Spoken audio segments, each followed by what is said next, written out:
Makakakuha pa rin ang Ukraine ng Patriot Interceptor missiles sa ilalim ng bagong kasunduan sa Washington at unang beses ding magbebenta ang Turkey ng ATACMS missile sa Ukraine. Mga rocket at mga artillery system sa pamamagitan ng kasunduan sa Estados Unidos. Pero para dito, napilitan ng Ukraine na gumawa ng mga hindi popular na hakbang. Ngayong araw, ika-8 ng Agosto, ilang balita ang nagsanib-sanib upang mabuo ang isang malaking larawan ng mga kompromiso na ginagawa ng Ukraine para sa armas at mga garantiya sa depensa. Ngayon, sinabi ni Volodymyr Zelensky na nagkasundo na sila ng Estados Unidos ng Amerika tungkol sa buwanang supply ng mga misil para sa mga sistemang Patriot. Ibig sabihin, hindi isang malaking pakete ng 300 misil para sa buong taglamig, kundi buwan-buwang supply lang. Sa parehong araw, nalaman na bumibili ang Ukraine mula sa Turkey ng hindi bababa sa 70 ballistic missiles na ATACMS at 12 launchers ng M200 at 70. Pero hindi lang yon, may usapan pa tungkol sa daan-daang iba pang mga bala. At halos kasabay nito, nalaman din na pumayag ang Ukraine na huwag atakihin ang mga barkong hindi Ruso sa oil terminal sa Novorossiysk. Bahagyang hinarangan ng Turkey ang daanan sa Dardanelles. Sa episode na ito, sabay nating himayin at suriin ang lahat ng balitang ito. Kung bakit ganito ang nangyayari, dahil sa isang banda, nakikita natin na ang Turkey ay direktang nagdadala ng arma sa Ukraine. Pero sa kabila nito, nagbibigay pa rin ang Ukraine ng ilang konsesyon sa mga pag-atake sa Novorossiysk, kung saan nagkaroon tayo ng malalaking tagumpay. Ako si Alexei Pechi, pag-usapan natin ang mga paksang ito. Pero bago magsimula, mag-subscribe muna sa YouTube channel na ito. Malapit na tayong umabot sa 300,000 subscribers. Kaya labis akong magpapasalamat sa bawat pag-subscribe ninyo. Paki-check sa ilalim ng video kung nakasubscribe na kayo. Kung hindi pa, pindutin niya na ngayon. Itutuloy. Magsimula tayo sa pangunahing balita. Payag ni Vladimir Zelensky ukol sa Patriot Interceptor missiles. Sa press conference kasama si Presidente Alexander Vučić sa Belgrade, sinabi ni Zelensky, sino ang may mga interceptor missile at sistema? Una sa lahat, ang tagagawa ng mga ito ay ang Estados Unidos ng Amerika. Maari ba silang tumulong? Pinagsisikapan namin yan. Magpapadala ba sila ng mga missile sa atin buwan-buwan? Oo, may mga kaukulang kasunduan kami. Kasabay nito, binigyang diin ni Zelensky na kulang pa rin ang mga supply para sa ganap na proteksyon laban sa lahat ng ballistic na atake ng Russia. At ngayong taon, mas kaunti ang dami nito kaysa dati. Hindi pa nagkokomento ang Washington tungkol sa pahayag na ito, pero nakapagbibigay ito ng pag-asa. Ibig sabihin, sinasabi ni Zelensky na tila may direktang kasunduan sila ng Washington na nagsasaad. Bawat buwan ay may tiyak na supply ng Patriot Interceptor missiles pa rin. Para maintindihan ang halaga ng pahayag, mahalagang maunawaan ang konteksto. Dati, sinabi ni Pangulong Donald Trump ng Amerika na kailangan rin nila ang mga Patriot na missile. Dahil sa digmaan laban sa Iran, nabawasan ng malaki ang reserba ng ganitong bala ng Amerika. Ipinapahayag ni Zelensky na tila nagtagumpay siya sa negosasyon at may nabuong kasunduan. Noong mismong isang araw bago nito, halos kinumpirma ng Amerikanong presidente ang pagtanggi sa pagbibigay ng long-range na raketa dahil sa sariling pangangailangan ng Estados Unidos. Paulit-ulit na nawagan si Zelensky nitong mga nakaraang linggo sa mga kaalyado na magbigay ng dagdag na missile para sa air defense ng Kyiv laban sa mga pag-atake ng Russia sa mga lungsod at iginiit ang kakulangan ng ganitong kagamitan. Dahil dito, ang sandatang lakas ng Ukraine sa kasamaang palad hindi kayang pabagsakin kahit isang ballistic missile ng mga Ruso. Sa nakaraang 10 araw, may hindi bababa sa 4 na malalaking pag-atake gamit ang missile at drone na isinagawa ng mga puwersang Ruso sa Kyiv at rehiyon nito na nagresulta sa pagkamatay at pagkasugat ng ilang dose ng sibilyan.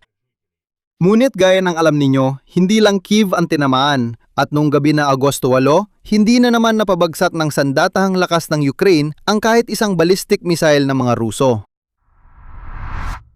At ngayon, kapansin-pansin din kung saan pa humihingi ng tulong si Zelensky para makakuha ng mga interceptor na missile bukod sa Estados Unidos ng Amerika. Ang totoo niyan, noong Sabado ay sinabi niya na gusto ng Kyiv na makakuha ng air defense systems mula sa Israel. At narito ang kanyang sinabi, handa kaming bilhin ang mga iyon. Ibig sabihin ay handa kaming bilhin ang mga iyon. Sa ngayon, wala pa kaming ganoong kakayahan kahit na may mga negosasyon na kaming ginagawa. Ito ay nabanggit sa konteksto na kinumpirma ng medyang Amerikano noong nakaraang araw na noong 2023 pa lang ay hinarang na ni punong ministro ng Israel na si Benjamin Netanyahu ang pagbibigay ng air defense system sa Ukraine, Iron Dome. Noong katapusan ng Hulyo, magkasama sina Zelensky at Netanyahu sa Washington, gaya ng alam ninyo. Tumanggi si Netanyahu sa di malinaw na dahilan sa personal na pagkikita.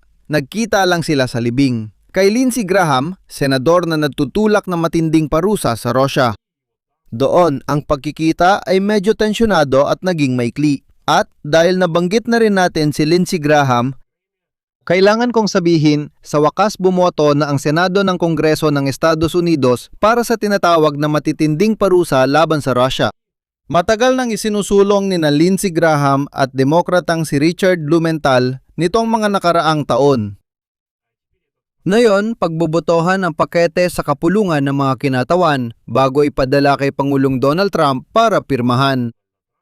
At pagkatapos nito, matakaroon si Trump ng kapangyarihan sa anyo ng medyo mahigpit na mga parusa laban sa Russia. Partikular na laban sa mga ikatlong bansa na patuloy na bumibili ng langis, gas at iba pang mapagkukunan ng enerhiya mula sa mga hindi naliligo na Ruso. Gusto ko ring banggitin na isinama rin ang Iran sa parehong pakete ng mga parusa. Ibig sabihin, layunin ni Trump na sa isang pakete lang ay pwedeng magpatupad ng taripa laban sa mga nakikipagtulungan sa Russia at Iran.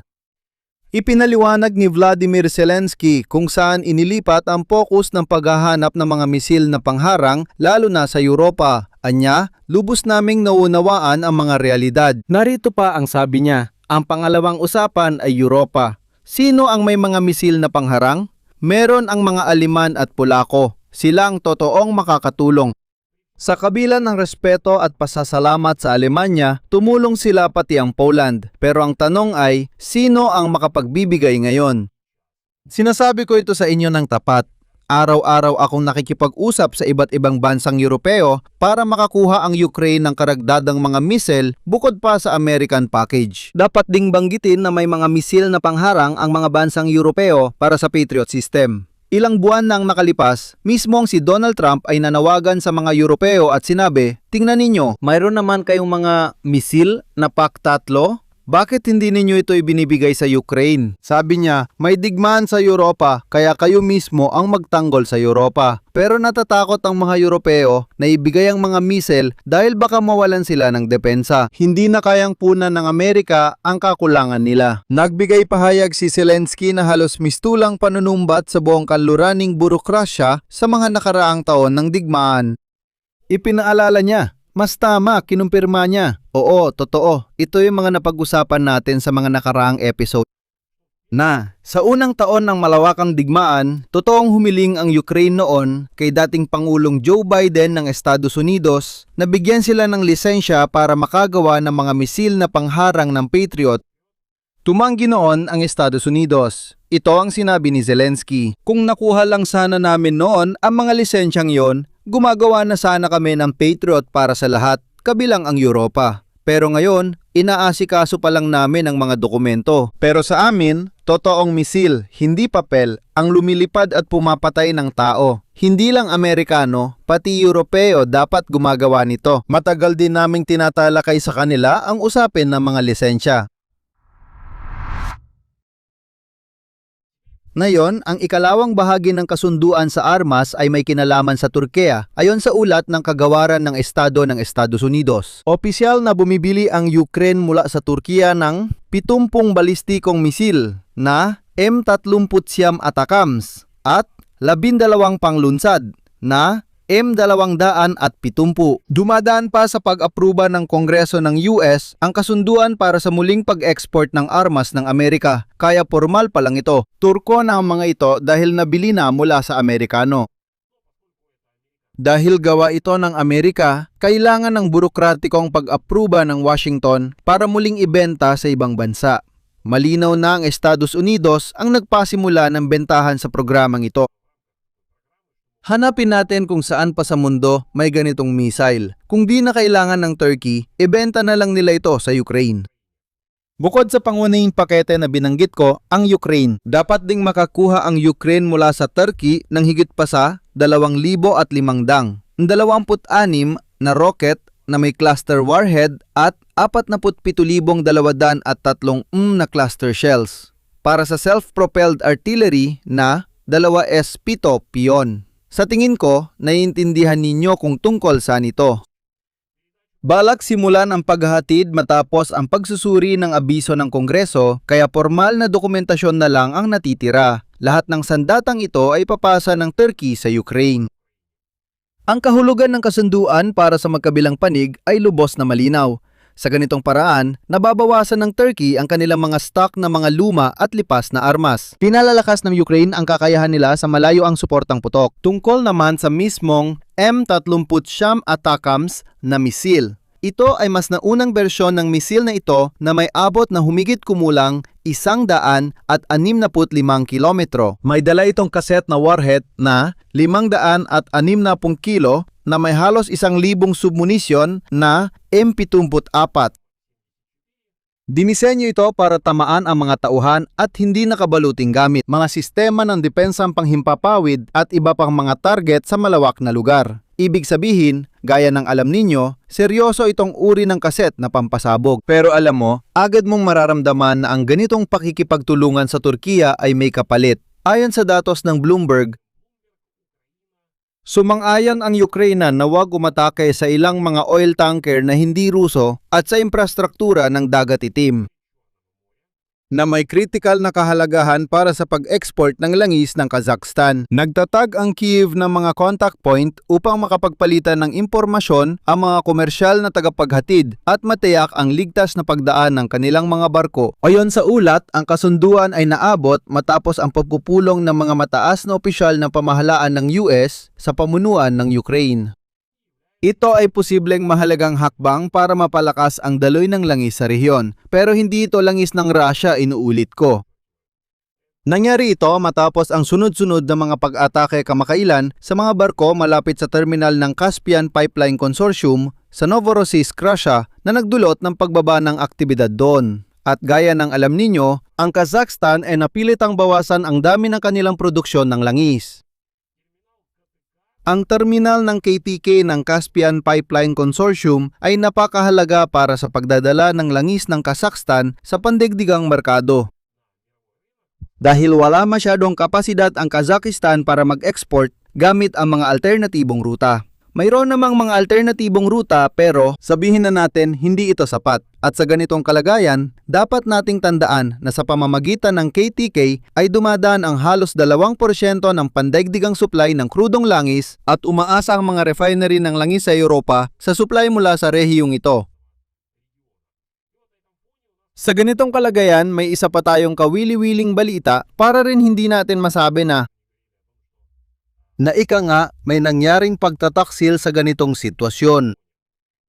Ngayon ay malinaw na sinusubukan ng mga Amerikano na ilayo ang rehiyong ito mula sa Russia. Kaugnay nito, may lumabas ngayong kaugnay na balita na imihayag ng Estados Unidos ng Amerika ang paglulunsad ng pondong Trans-Caspian para sa pagpapaunlad ng pagnenegosyo na may halagang mahigit $200 milyong para sa Timog Caucasus at Gitnang Asya. Sa website ng Kagawaran ng Estado ng Amerika, lumabas ang isang pahayag kung saan nakasaad na ang paunang kapital ng pondo ay eksaktong $201 milyong. Itutuon ng Amerika ang mga pondong ito para pasiglahin ang pribadong sektor na mamumuhunan sa Trans-Caspian na rutang pangkalakalan. Ipinahayag din ng Amerika ang pagpapatuloy ng proyekto na tinatawag na Ruta ni Trump para sa pandaigdigang kapayapaan at kaunlaran na naglalayong imodernisa ang mga riles ng tren, ng infrastruktura ng kalsada, enerhiya at digital sa Armenia at sa rehiyon. Ngayon, sa totoo lang, si Pashinyan ay tumawag kay Donald Trump doon. Sa Armenia, nagsimula ng inhenyerong pag-aaral para sa pagtatayo ng riles ng tren. At ang Azerbaijan ay malapit nang matapos ang pagtatayo ng mga highway at riles ng tren na ikokonekta sa Armenia. Ibig sabihin, bakit ko ito sinasabi? Sinasabi ko na ngayong anibersaryo ng paglagda ng kasunduang pangkapayapaan sa pagitan ng Armenia at Azerbaijan, malinaw na ang Armenia ay tumutungo na sa kanluran at ganon din ang Azerbaijan. Ang pagtutulungan ng Ukraine at Turkey ay nagpapakitang lumalapit ng Turkey sa direksyong yon. Malinaw na susunod, susubukan din nilang hilahin ng Kazakhstan lalo na kung isasaalang-alang na mismong isang Amerikanong kumpanya ng langis ang tumutulong sa Kazakhstan na kumuha ng langis ng Kazakhstan. Bumalik tayo sa KTK. Ayon sa kasunduang naabot sa pamamagitan ng US, nangako ang Ukraine na hindi aatakehin ng infrastruktura ng KTK at mga barkong hindi Ruso. Tungkol ito sa terminal sa Novorossiysk. Nagbibigay din ang Kiev ng mga tagubilin sa mga nagpapadala ng kargo na nagpapaliwanag kung aling mga barko ang maaaring atakihin. Kung nasasunod ang kasunduan, hindi maaaring mapasa ilalim sa mga sanksyon ng Ukraine ang mga barkong ito at hindi rin dapat madala ng langis ng Russia o iba pang kargamento na may kaugnayan kahit malayo sa mga di malilinis na Ruso. Hindi dapat, ibig sabihin, hindi maaaring pag-aari. Pag-aari ng mga individual o juridical na entidad ng Russia. Sa madaling salita, kung ang langis ay mula sa Kazakhstan, kung ang tanker ay hindi Ruso, at wala talagang kaugnayan sa mga mababangis na Ruso, hindi ito aatakihin ng Ukraine. Bahala na siya. Hayaan na siyang mag-load sa Novorossiysk at maghatid ng langis mula sa Kazakhstan. At ang huling bahagi ng koneksyong ito ay ang ginawa mismo ng Turkiya ngayong araw din. Sinimulan ng mga autoridad ng Turkiya na limitahan ang paggalaw ng mga komersyal na barko sa pamamagitan ng Dardanelles Strait patungong Black Sea. Ipinatupad ang mga hakbang na ito dahil sa pagdami ng pag-atake ng Russia at Ukraine sa mga sibilyang barko sa Black Sea. At ito rin ay isang kawili-wiling pangyayari. Ang pangunahing tanggapan ng Coastal Security ng Turkiya ay nag-abiso sa ilang barkong patungong Novorossiysk na sa kasalukuyan ay hindi sila naglalabas ng transit permit para sa mga ganitong biyahe o kaya kailangan pa nila ng mas mahabang oras para suriin ang aplikasyon sa pagdaan sa kipot. Sa madaling salita, tinutulungan ng Turkiya na bahagyang bawasan ang daloy ng mga barko papuntang Novorossiysk. Ang naging dahilan ay isang partikular na insidente. Nitong nakaraang Martes lang, 2 barkong konektado sa Turkiya ang inatake sa Dagat Itim na naglalayak mula sa Samsun ng Turkiya papuntang Novorossiysk na may kargang mga gulay at prutas. May ilang marinong nasugatan kaya nanawagan ng kagawaran ng ugnayang panlabas ng Turkiya sa Rusya at Ukraine na agarang gumawa ng mga konkretong hakbang para matiyak ang kaligtasan ng paglalayag sa Dagat Itim. Binanggit ng Bloomberg na ang mga hakbang ng Turkiya ay posibleng magdulot ng bagong hamon sa pandaigdigang kalakalan. Sa sitwasyong naapektuhan ang supply ng langis dahil sa digmaan sa Iran at nabawasan ang transportasyon sa kipot ng Hormuz. Ang paglala ng mga pag-atake ng Russia at Ukraine ay negatibo ring nakakaapekto sa transportasyon ng butil mula sa reyon ng Black Sea. Nagtaas ang pandaigdigang presyo ng trigo noong Hulyo sa pinakamataas sa loob ng 2 taon. Kaya kapag ang mga Ruso ay natutuwa sa pag-atake sa mga pantalan ng Odessa, dapat nilang tandaan na kayang ihinto ng Ukraine ang lahat ng pag-export mula sa Russia kung gugustuhin nila. Dahil sa hiling ng mga kaalyado, mga barkong Ruso na lang ang tatargetin natin. Ngayong Agosto 8, inanunsyo ni Zelensky na may kasunduan na sa Estados Unidos para sa buwanang supply ng mga misail para sa mga sistemang Patriot. Bumibili ang Ukraine mula sa Turkey ng mga luma ng ATACMS na missile at mga M270 launcher at iba pa. Kasabay nito, nalaman na kapalit ng pinalawak na supply at normalisasyon ng kalakalan sa Black Sea, nagbigay ang Ukraine ng konsesyon. Hindi nito aatakihin ang mga barkong hindi Ruso. Sa terminal ng Caspian Pipeline Consortium sa Novorossiysk na kritikal na mahalaga para sa langis ng Kazakhstan. Ang Turkey bilang ikatlong panig ay bahagyan isinara ang Dardanelles sa parehong araw para sa mga barkong patungong Russia at Ukraine dahil sa pagdami ng pag-atake sa mga sibilyang barko. At ngayon sa isang banda, nakakakuha ang Ukraine ng tunay na pagpapalawak ng akses sa mga armas sa pamamagitan ng ilang mga channel. Ito ay mga sistemang Patriot ng Amerika. At nariyan din ang mga Turkish na ATACMS na mga misay. Ngunit kailangang bayaran ang pagpapalawak na ito sa pamamagitan ng mga limitasyon sa kanilang sariling kampanyang militar sa Dagat Itim. Ibig sabihin, dito pinaka-epektibong pinipilit ng Ukraine nitong mga buwan ang Russian logistics sa dagat. Ang paghihigpit ng Turkey sa Dardanelles ay nagpapakitang ang tindi ng digmaan sa Dagat Itim ay nagdudulot na ng problema hindi lang sa mga naglalaban. kundi pati sa mga ikatlong bansa at sa kanilang kalakalang pandagat. Hanggang dito na lang, ilagay ang opinyon at konklusyon sa comments sa episode na ito. Mag-subscribe kayo sa channel, pindutin ang kampanilya at huwag kalimutang mag-like. Yun lang para ngayon. Ingatan ninyo ang inyong sarili. Paalam sa lahat.